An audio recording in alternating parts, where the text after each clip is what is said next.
آپ بار بار پھر اپنی ہٹ درمی کی وجہ سے انہی روایات کو پیش کر رہے ہیں، جیسا کہ امام نسائی رحمۃ اللہ علیہ کا واقعہ ہے کہ امام نسائی رحمۃ اللہ علیہ دمشق میں گئے۔ یہ جھوٹی روایت ہے مرزا صاحب، ہم کتنی دفعہ آپ کو بتا چکے ہیں کہ اس طرح کی جھوٹی روایتیں پیش کر کے ائمہ دین پر بہتان لگا کر کے وہ فضائل معاویہ رضی اللہ تعالیٰ عنہ کے منکر تھے، آپ کیا کر لیں گے؟ واہ مرزا صاحب، ہم نے اس پر ایک ویڈیو کلپ بنایا تھا کہ متواتر کا ڈھونگ، تو وہ احباب جو ہیں نیچے ڈسکرپشن میں اس کا لنک بھی موجود ہے، وہاں سے اس کو دیکھ سکتے ہیں۔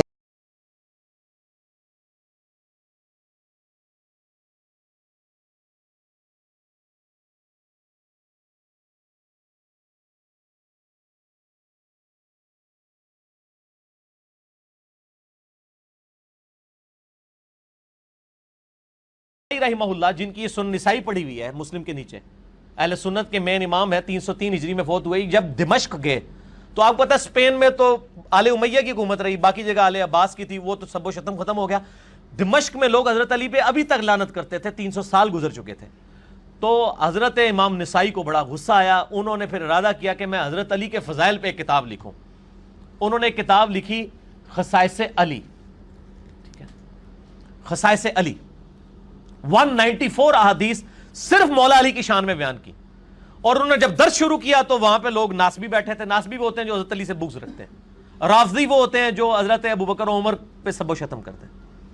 انہوں نے کہا جی حضرت معاویہ کی شان میں بھی کوئی حدیث بیان کریں، تو انہوں نے پہلے میرے لیے گل کی تھی کہ یار میری زبان بند رہنے دو۔ ان کا نہیں بتائیں۔ انہوں نے کہا کہ معاویہ کو اللہ تعالیٰ صحابی ہونے کی وجہ سے چھوڑ دے تو کیا تمہارے لیے کافی نہیں ہے؟ اور پھر کہا کہ مجھے تو معاویہ کے بارے میں صرف ایک صحیح حدیث پتا ہے جو صحیح مسلم کے اندر موجود ہے کہ خدا اس کا پیٹ نہ بھرے۔ اب یہ ایک پورا ٹاپک ہے، صحیح مسلم میں حدیث ہے کہ نبی اسلام نے ان کے بارے میں یہ بات کی تھی۔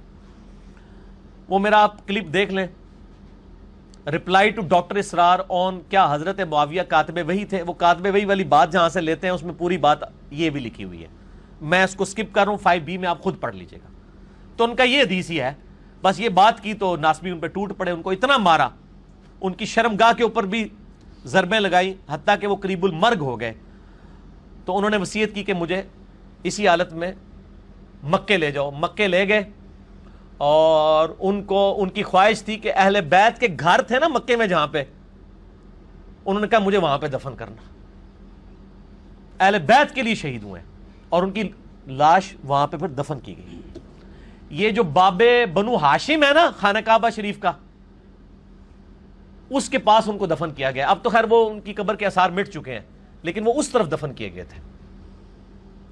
یہ ان کی شہادت کا واقعہ تواتر کے ساتھ تمام ائمہ اہل سنت نے، امام زابی ہوں باقی ائمہ نے نقل کیا ہے کہ حضرت علی کی محبت میں ہی شہید ہوئے ہیں۔ امام نسائی انہوں نے بھی یہ الفاظ استعمال کیے تھے۔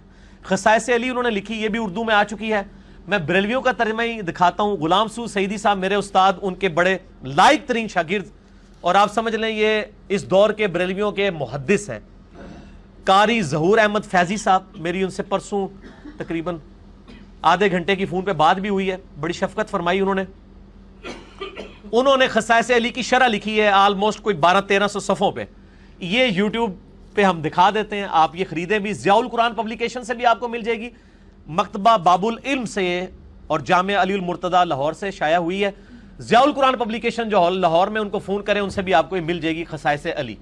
یہ دکھائے جی بریلویوں کا ترجمہ ہی ہے حضرت علی کی شان پہ 194 حدیث، اور انہوں نے تو ماشاءاللہ تمام تاریخی روایتیں اور تمام چیزیں بیان کی ہیں۔ اور اس کتاب کی فضیلت کے لیے میں آپ کو ایک بات ہی کافی ہے، اس کتاب کے اوپر تقریض لکھی ہوئی تو نہیں لیکن زبانی میں آپ کو بتا دیتا ہوں، ڈائریکٹ ایک بریلوی عالم دین ہے، مولانا طارق جمیل صاحب کے بڑے قریبی دوست ہیں، ان کا نام میں نہیں لیتا، وہ کہتے ہیں طارق جمیل صاحب نے یہ پوری کتاب پڑھی ہے خصائص علی ظہور احمد فیضی صاحب کی، اور کہتے ہیں کہ جی طارق جمیل صاحب کے الفاظ تھے کہ مولانا مودودی رحمہ اللہ تعالیٰ نے جو خلافت و ملوکیت لکھی ہے نا، اگر اس میں کہیں کوئی حکم باقی رہ گیا تھا نا تو اس شخص نے وہ پورا کر دیا۔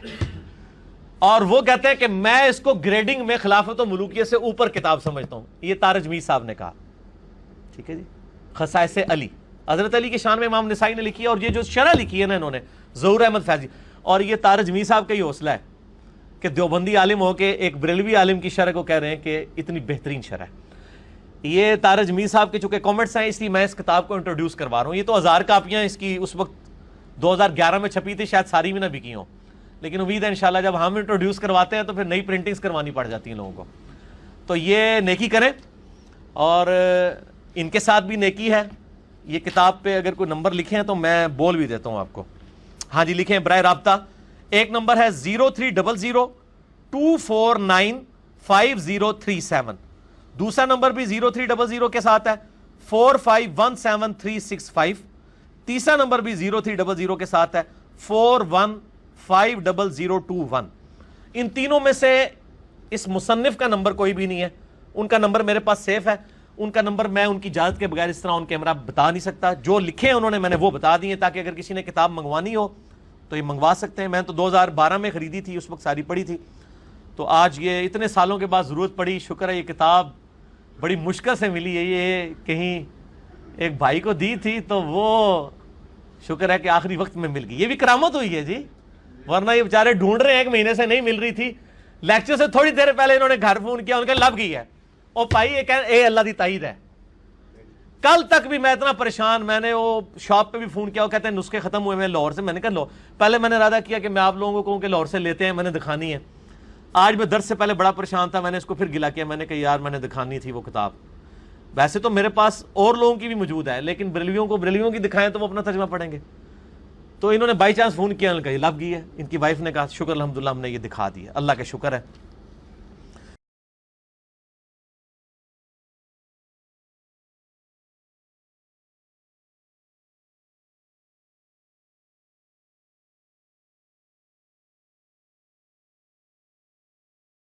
ایک کتاب بڑی مشہور ہے سیرت کے اوپر، اسلامک ہسٹری میں سب سے پہلی جو اتھینٹک کتاب ہے سیرت نبوی کے اوپر صلی اللہ علیہ وآلہ وسلم، وہ محمد ابن اسحاق بن یسار کی ہے، جو شاگرد ہیں انس ابن مالک صحابی رسول کے، جنہوں نے 20 سال نبی الاسلام کو 10 سال تک وضو کروایا۔ اس کی تلخیص لکھی ان سے تقریباً 100 سال کے بعد، آلموسٹ، یا 50-60 سال کے بعد آپ کہہ لیں، ابن ہشام نے۔ سیرت ابن ہشام اسے کہتے ہیں، اسے سیرت ابن اسحاق کہتے ہیں۔ اور امام ابن ہشام فوت ہوئے ہیں 218 ہجری میں، 218 ہجری میں، یعنی امام بخاری کی وفات سے بھی پہلے، یعنی وہ سینئر لوگوں میں سے۔ اسی کی تلخیص یعنی لکھی، اور اسی سیرت کو مختصر کر کے محمد ابن عبد الوہاب صاحب کے بیٹے ہیں عبداللہ بن محمد بن عبد الوہاب، المتوفہ 1242 ہجری، آج چل رہا ہے 1441 ہجری، آج سے 200 سال پہلے وہ فوت ہوئے ہیں۔ ان کے دوسرے نمبر کے بیٹے جو ہیں، بڑے تو تھے حسین، پھر عبداللہ، پھر حسن، پھر علی، پھر ابراہیم، پھر عبداللہ، ٹھیک ہے۔ تو اس عبداللہ نے نا وہ جو سیرت ابن ہشام تھی اس کی مزید تلخیص لکھی، اور اس کو نام دیا مختصر سیرت الرسول۔ یہ مختصر سیرت الرسول عربی میں دارالاسلام پبلیکیشن نے، جو اہل حدیث کا سب سے بڑا ادارہ ہے پرنٹنگ کا، اس نے چھاپی ہے۔ اردو ترجمہ انہوں نے نہیں چھاپا، لیکن یہ نیکی کا کام ہمارے جیلم شہر سے ہوا ہے 1990 میں۔ آج سے آلموسٹ 30 سال پہلے جیلم شہر سے وہ کتاب کا اردو ترجمہ مختصر سیرت الرسول عبداللہ ابن محمد ابن عبد الوہاب کا ترجمہ کر کے جیلم شہر سے ہزاروں کی تعداد میں پورے ملک کے اندر مفت تقسیم کیا گیا، اور اس کی خرید و فروخت پہ پابندی ہے، وہ فری بانٹتے ہیں۔ یہ سر ان کو زیارت تو کرائیں، یہ سیرت الرسول، اور اس کے اوپر لکھا ہے جامعہ علوم عصریہ جہلم شریف میں نے پڑھا ہے۔ یہ کتاب ہے جی، دارالاسلام نے ریڈ بائنڈنگ میں عربی میں چھاپی ہے، انہوں نے یہ گرے بائنڈنگ میں اور ڈارک براؤن بائنڈنگ کے اندر چھاپی ہے اردو کے اندر۔ اردو میں اس کے 800 پیجز ہیں، اور عربی میں 600 پیجز کے اوپر یہ کتاب ہے۔ تو اردو ترجمہ آپ کو چاہیے تو فری جیلم سے منگوا سکتے ہیں۔ یہ کتاب آپ یہاں سے منگوا سکتے، اگر آپ کو یہ نہ دیں تو کوئی ٹینشن نہیں ہے، آپ ہماری واٹس ایپ گروپس میں رابطہ کریں، اس کا پروفیشنل PDF آپ کو فری مل جائے گا۔ اور اس کتاب کی خوبی کے لیے یہی کافی ہے کہ اہل حدیث کو جس کتاب پہ مان ہے نا سیرت کی کتاب، وہ کون سی ہے؟ الرحیق المختوم، صفی الرحمان مبارک پوری، المتوفہ 2006 عیسوی میں فوت ہو گئے 63 سال کی عمر میں. 1943 میں پیدا ہوئے تھے انڈیا میں. اور یہ کتاب الرحیق المختوم انہوں نے عربی میں لکھی تھی, پھر اس کا بعد میں اردو ترجمہ ہوا اور آج آپ کو ملتا ہے. اگرچہ اس کتاب میں بہت کمزوری ہیں. سب سے بڑی کمزوری یہ ہے کہ اس میں سیرت الرسول تو وہ لکھ رہے ہیں, غدیر خم کی حدیث, نبی علیہ السلام کا آخری خطبہ, وہ انہوں نے لکھا ہی نہیں ہے. حجۃ الوداع کا خطبہ لکھا ہے, لیکن جو 4 حدیثیں تھیں مسلم شریف کے اندر قرآن اور اہل بیت 6225 سے 6228 تک, وہ انہوں نے اس میں نہیں لکھی. پتہ نہیں نام دینے والوں نے کون سا انعام دیا ہے کہ اتنی بڑی حدیث, نبی علیہ السلام کی مبارک زندگی کا بڑا خطبہ جس کے اوپر امت کی یونٹی ڈیپینڈنٹ تھی, قرآن اور اہل بیت, اور اسی میں من کنت مولاہ فہذا علی مولاہ, وہ انہوں نے لکھے ہی نہیں اس سیرت میں. اس کے بعد کی باتیں لکھ دیں, پہلے کی لکھ دیں, وہ اسکپ ہی کر دی ہے. بہرحال اللہ ان کو معاف کرے, آمین. تو الرحیق المختوم میں جگہ جگہ آپ کو اس کتاب کے حوالے ملیں گے. یہ بات تھی اصل بتانے والی کہ اس کتاب کو ہلکا نہیں کسی نے جاننا. جس کتاب پہ آپ کا مان ہے نا کہ وہ عالمی ایوارڈ یافتہ کتاب ہے, اس کتاب میں حوالے اس کتاب کے ہیں. آپ فوٹ نوٹ پہ آپ لوگ کھول کے پڑھیں گے, لکھا ہوگا مختصر سیرت الرسول بائی عبداللہ بن محمد بن عبد الوہاب نجدی. یہ نجدی گالی نہیں ہے, نجد میں لوگ رہنے والے ہیں, اور التمیمی, بنو تمیم سے تھے. اس کتاب پہ میں 1 گھنٹہ بول سکتا ہوں, لیکن مختصر سے ٹائم پہ 10 چھوٹے چھوٹے حوالے دوں گا اور ان کی انجینئرنگ نہیں کروں گا. اس کے لیے آپ میرا ریسرچ پیپر 5B پڑھیں, جس کا میں تعارف اینڈ پہ کراؤں گا. پہلے کرا دیا تو آپ کو برا لگے گا. اس کے اوپر آپ مولا علی والا چیپٹر نکالیں سر, اینڈ پہ جا کے آتا ہے مولا علی کے اوپر چیپٹر. سیرت الرسول لکھی ہے اور ساتھ خلفائے راشدین کی بھی لکھی ہے انہوں نے, مختصر سی, خلافت راشدہ کے اوپر. مولا علی والا چیپٹر ان کا سٹارٹ ہوتا ہے جی پیج نمبر 781, حضرت علی ابن ابی طالب کی خلافت. 782 پیج پہ, یہ پہلا ریفرنس میں پڑھ رہا ہوں ورڈ بائی ورڈ اہل حدیث سے معذرت کے ساتھ. حضرت معاویہ رضی اللہ تعالیٰ عنہ نے اہل شام سمیت حضرت علی رضی اللہ تعالیٰ عنہ کی بیعت نہیں کی, پھر ان کی صرف مخالفت ہی نہیں کی بلکہ ان پر قتل عثمان میں اعانت یعنی مدد کرنے اور اس پر رضامندی کا الزام بھی دھر دیا, مگر اللہ نے ان کو اس سے بچا لیا. میں امیر شام کے بارے میں کوئی کامنٹس نہیں کرتا, یہ جو کر دیے ہیں یہ خود ہی کافی ہیں, اور یہ بالکل صحیح بات لکھی ہے انہوں نے. اس کے سپورٹ میں گھنٹوں بول سکتا ہوں, نہیں بولوں گا چونکہ یہ خود اتنے بڑے عالم ہیں کہ ان کو مجھے سرٹیفائی کرنے کی ضرورت نہیں ہے. کوئی اہل حدیث کے امام ہے. اچھا جی, دوسرا ریفرنس جنگ جمل کے کانٹیکسٹ میں وہ لکھتے ہیں, اس کے بعد حضرت علی نے حضرت عائشہ کو مدینہ منورہ بھیج دیا. وہ جانے لگی تو لوگ ان کو ودا کرنے کے لیے دور تک ان کے ساتھ گئے. یہ ودا لفظ نہیں ہوتا, ودا ہوتا ہے زبر کے ساتھ. حضرت علی رضی اللہ تعالیٰ عنہ نے سفر خرچ کا انتظام بھی کیا. اس طرح وہ با حفاظت اور صحیح سلامت گھر پہنچی. بعد میں وہ اپنے سفر کو یاد کر کے اس قدر روتی کہ آنسوؤں سے ان کا دوپٹہ بھیگ جایا کرتا, اور کہتی کاش میں پیدا ہی نہ ہوئی ہوتی, کاش میں اس واقعے سے 20 سال پہلے ہی مر جاتی. اللہ, ظاہر قرآن میں حکم ہے نبی کی بیویوں گھروں میں ٹھہری رہو, بے شک. تو وہ اس چیز کو یاد کرتی تھی. پھر ہوب کے کتے بھی بھونکے, وہ بھی حدیث ہے جامعہ اس میں مسند احمد میں. باقی اب میں اس میں نہیں بولوں گا, وہ 5B میں آپ پڑھ لیجئے گا, میں اینڈ پہ بتا دوں گا. ریفرنس نمبر 3 جنگ صفین کے بارے میں لکھتے ہیں, عمار کی شہادت کے بعد عمر ابن عاص نے لڑائی چھوڑ دی, ترک کر دی, اور بہت سے لوگوں نے بھی ان کی پیروی کی. حضرت معاویہ رضی اللہ تعالیٰ نے ان سے پوچھا آپ نے لڑائی کیوں ترک کی ہے؟ انہوں نے کہا ہم نے عمار کو قتل کر دیا ہے, اور میں نے حضرت صلی اللہ علیہ وآلہ وسلم سے سنا ہے کہ آپ علیہ السلام فرمایا کرتے تھے کہ عمار کو باغی جماعت قتل کرے گی. معلوم ہوا کہ ہم تو باغی ہیں. اس پہ حضرت معاویہ بولے خاموش رہ, واللہ تم اونٹ کی طرح اپنے ہی پیشاب میں پھسلتے ہو. یعنی تم یہ حدیث بھی جانتے ہو, جیسے اونٹ پیشاب کر کے بیٹھ جاتا ہے تو کام تو تم نے خود ڈالا ہے میرے ساتھ مل کے, اور اب اپنی غلطی خود ہائی لائٹ کر رہے ہو. کیا ہم نے ان کو قتل کیا ہے؟ ان کو تو علی رضی اللہ تعالیٰ ان کے ساتھیوں نے قتل کیا ہے جنہوں نے ان کو ہمارے درمیان لا پھینکا. ہم تو اپنے بچاؤ کے لیے لڑ رہے تھے جس میں وہ قتل ہو گئے.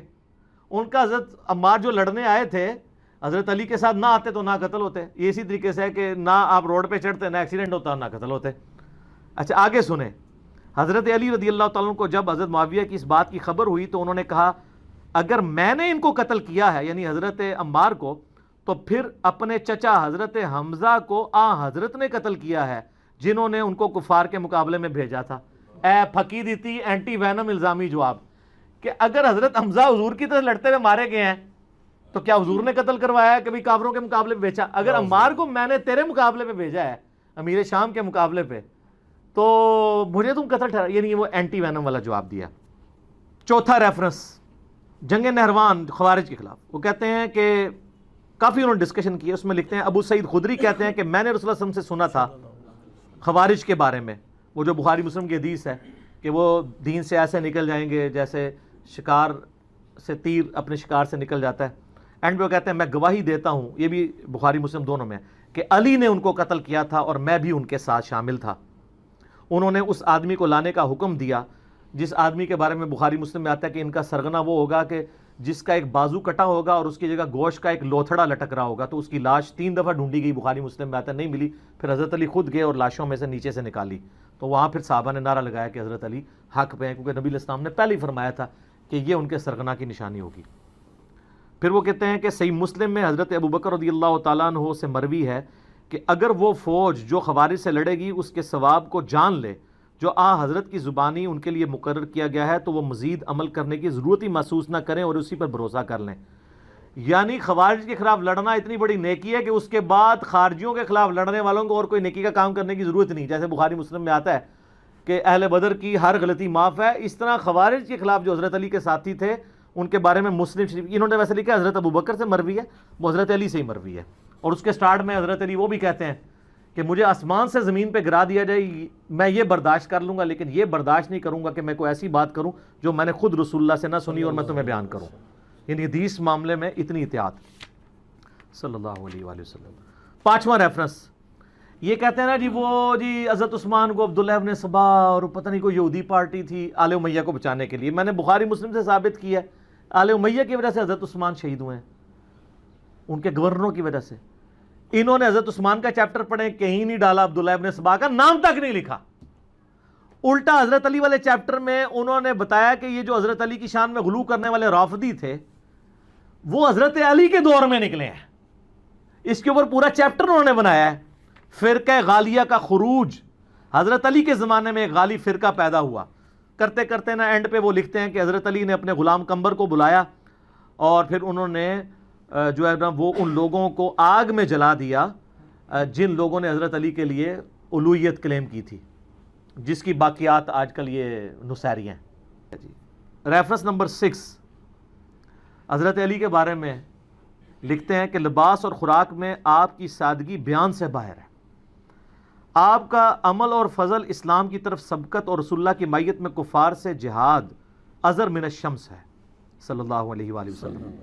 پھر لکھتے ہیں امام بن حنبل اور قاضی اسماعیل بن اسحاق کہتے ہیں اور یہ صحیح سند سے المسند الحاکم میں کہ حضرت علی رضی اللہ تعالیٰ کے فضائل اور مناقب میں جتنی احادیث مروی ہیں دوسرے کسی آدمی کے فضائل اور مناقب میں اتنی احادیث نہیں ہیں۔ اے لکھ رہے تھے جی سعودیہ والے وہابی اور پاکستانی وہابی کے کہہ رہے ہیں اور رہن دو، میں آج نہیں، آج اپنے بزرگوں نے رو۔ ریفرنس نمبر 7 وہی جو ہم کہتے ہیں حضرت علی نے حسن ابن علی کو اپنا خلیفہ نامزد نہیں کیا، انہوں نے بھی وہی لکھا۔ کسی نے کہا کیا آپ اپنے بعد آنے والے خلیفہ کو نامزد کریں گے؟ انہوں نے فرمایا نہیں، میں تمہیں اسی طرح چھوڑوں گا جس طرح رسول اللہ صلی اللہ علیہ وسلم تمہیں چھوڑ گئے تھے۔ حسن نے کہا کہ آپ لوگوں سے حسن کے لیے بیعت لے لیں تو آپ کے انتقال کے بعد ہم آپ کی کمی محسوس نہیں کریں گے۔ فرمایا میں نہ تمہیں اس کا حکم دیتا ہوں نہ منع کرتا ہوں، یہ تمہارا اپنے چوائس ہے، میں یہ کام نہیں کروں گا۔ یہ بات ہے سب، خلافت و ملوکیت میں یہ فرق ہے۔ ریفرنس نمبر 8 سر یہ سب سے کڑوا ہے، بنو امیہ حضرت علی کی تنقیص اور ان کے بارے میں نازیبا الفاظ استعمال کرتے رہے، مگر اس سے علماء کے دل میں ان کی محبت بڑھ گئی اور قدر و منزلت میں اضافہ ہو گیا۔ عمر بن عبداللہ بن زبیر کہتے ہیں کہ بنو امیہ 60 سال تک ان کو گالیاں دیتے رہے۔ یہ سب کا لفظ نہیں ہے، عربی کھولیں، شتم کا لفظ ہے، سب کا ترجمہ تنقید بھی ہو جاتا ہے نا، اس لفظ کا نہیں ہوتا، سب و شتم جو ہم بولتے ہیں۔ اور یہ نہ سمجھے کہ یہ انہوں نے کہانی لکھی. سر صحیح مسلم 6229 حدیث, لعن اللہ ابو تراب کہتے تھے, ابو تراب علی بن ابی طالب پر لعنت, یہ لفظ بولتے تھے نعوذ باللہ آل امیہ. تو یہ آپ کے بزرگ ٹھیک لکھ رہے ہیں. 60 سال تک ان کو گالیاں دیتے رہے مگر ان کا کچھ نہ بگاڑ سکے, بلکہ ان کی شان پہلے سے بھی بلند ہو گئی. آگے الفاظ بڑے سخت ہیں. دین نے ایک عمارت کھڑی کی جس کو دنیا نے گرا دیا. وہ کہتے ہیں مولا علی کو اللہ نے کھڑا کیا دین کی عمارت کے طور پہ. یہ دنیا کے جو پرستار تھے نا آل امیہ, انہوں نے اس کو گرانے کی کوشش کی, لیکن دنیا کچھ نہ بنا سکی مگر جو کچھ بنایا اس کو بھی منہدم کر دیا. وہ کہتے ہیں آل امیہ کے پلے کوئی شے ہے بھی تھی نا, وہ بھی انہوں نے گوا دی. حضرت علی کو یہ کی تنقیص نہیں کر سکے. سیکنڈ لاسٹ ریفرنس نمبر 9, وہی حدیث لکھی ہے ابو داؤد ترمذی کی کہ میرے بعد خلافت 30 سال تک رہے گی. اس کے کانٹیکسٹ میں لکھتے ہیں اور حضرت علی کی خلافت 4 سال اور 8 مہینے ہے. اس کو حدیث میں 30 سال اس لیے کہا گیا کہ اصل مدت اس کے قریب قریب ہے, یا حضرت حسن رضی اللہ تعالیٰ عنہ کی مدت خلافت کو اس میں شمار کیا گیا ہے کیونکہ وہ اس کو مکمل کرتی ہے. وہ کہتے ہیں حضرت حسن کے جو 6 مہینے ہیں وہ ملا کے یہ 30 سال پورے ہوتے ہیں. اور یہ تو ابن تیمیہ نے منہاج السنہ میں لکھا ہے کہ ربیع الاول میں نبی علیہ السلام کی وفات ہوئی 11 ہجری میں, اور ربیع الاول 41 ہجری میں صلح حسن ہوئے. حضرت حسن کی صلح پہ 30 سال پورے ہوتے ہیں. تو خلیفہ راشد 5 ہیں, ابو بکر, عمر, عثمان, علی, حسن ابن علی. اور یہ محمد بن عبد الوہاب صاحب کے بیٹے بھی یہ بات مان رہے ہیں اور لکھ رہے ہیں. آخری ریفرنس ہے خلافت حسن کے اوپر انہوں نے چیپٹر باندھا ہے, اس کے بعد صلح حسن کے اوپر انہوں نے اس کے اوپر کنکلوڈ کیا ہے, اور حضرت حسن کا خطبہ نقل کیا ہے جو انہوں نے معاویہ سے صلح کے بعد دیا تھا. اس خدا کا شکر ہے جس نے ہمارے ذریعے تمہارے پہلوں کو ہدایت بخشی. یعنی انہوں نے کہا کہ تمہارے آباء و اجداد کو اللہ نے ہم بنو ہاشم کے ذریعے ہدایت دی, اور ہمارے ذریعے تمہارے پچھلوں کا خون بند کیا. آج بھی ہم نے ہی قربانی کی ہے اور اپنی مسند چھوڑی ہے, قتل و غارت سے بچایا ہے تمہیں. وہ دوزخ کی آگ سے بچایا تھا اور یہ دنیا کی آگ سے بچا لیا. سب سے بڑی دانائی پرہیزگاری ہے اور سب سے بڑا ایڈز بدکاری ہے. پھر میرے اور معاویہ کے درمیان جو اختلاف پڑ گیا تھا, قطع نظر اس سے کہ وہ حق پر تھے یا میں حق پر, میں امت محمدیہ صلی اللہ علیہ وآلہ وسلم کی مصلحت اور ان کے خون بند کرنے کے لیے اپنے اس حق سے دستبردار ہو گیا ہوں. اور بخاری میں بھی یہ حدیث ہے, میرا یہ بیٹا سید ہے, اس کی وجہ سے صلح ہوگی. اس میں امپلائڈ ہے کہ سامنے والا ہٹ درمی پہ ہوگا, اس کی وجہ سے صلح ہوگی, اس کی وجہ سے نہیں. یہاں کہتے ہیں جی ان کی وجہ سے صلح ہوئی ہے, نبی اسلام فرما رہے ہیں اس کی وجہ سے ہوگی, یہ اپنی پوسٹ چھوڑے گا. پھر معاویہ رضی اللہ تعالیٰ کی طرف منہ کر کے فرمایا, میں نہیں جانتا کہ یہ تمہارے لیے فتنہ ہے یہ حکومت, یا کچھ مدت کے لیے اس میں تمہارے لیے فائدہ ہے, یعنی دنیا میں کچھ فائدہ اٹھا لو. مجھے نہیں پتا, اللہ نے تمہیں آزمائش میں ڈالا ہے. تو یہ دونوں باتیں ہوئیں, آزمائش میں بھی ڈلے اور فتنے کا بھی شکار ہوئے.